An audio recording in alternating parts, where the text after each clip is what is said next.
यूहन्ना 15:5। मैं दाखलता हूं, तुम डालियां हो। जो मुझ में बना रहता है और मैं उसमें, वो बहुत फल लाता है, क्योंकि मुझसे अलग होकर तुम कुछ भी नहीं कर सकते।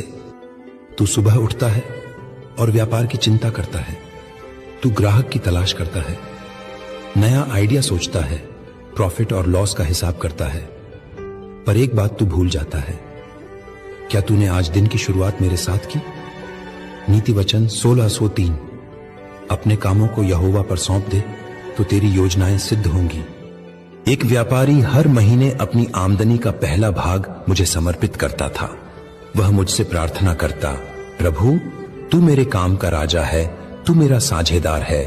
उसका व्यवसाय धीरे धीरे बढ़ा, पर साथ ही उसकी आत्मा भी मेरी ओर बढ़ी। पर फिर क्या हुआ?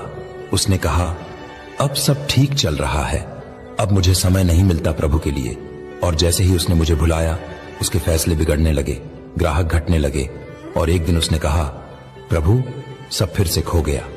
मैंने उत्तर दिया, तू मुझसे अलग होकर कुछ नहीं कर सकता। यूहन्ना 15:5। मैं दाखलता हूं, तुम डालियां हो। जो मुझ में बना रहता है और मैं उसमें, वह बहुत फल लाता है, क्योंकि मुझसे अलग होकर तुम कुछ भी नहीं कर सकते। तेरा व्यापार सिर्फ बैंक बैलेंस नहीं है, वह एक जिम्मेदारी है जो मैंने तुझे दी है इस संसार में मेरे राज्य को प्रकट करने के लिए।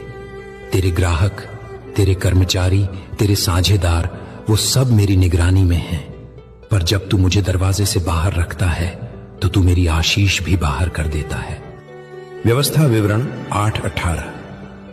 पर तू यहोवा अपने परमेश्वर को स्मरण रखना, क्योंकि वही है जो तुझे संपत्ति कमाने की शक्ति देता है। एक युवती ने नया स्टार्टअप शुरू किया।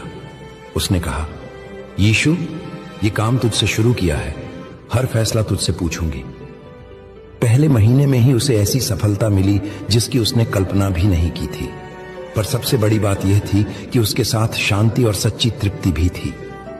वह कहती थी, प्रभु मेरा सीईओ है।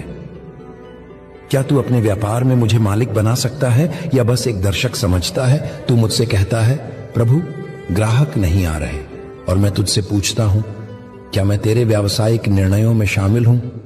भजन संहिता 127:1। यदि यहोवा घर न बनाए तो बनाने वालों का परिश्रम व्यर्थ है। यदि यहोवा नगर की रक्षा न करे तो पहरेदार का जागते रहना व्यर्थ है।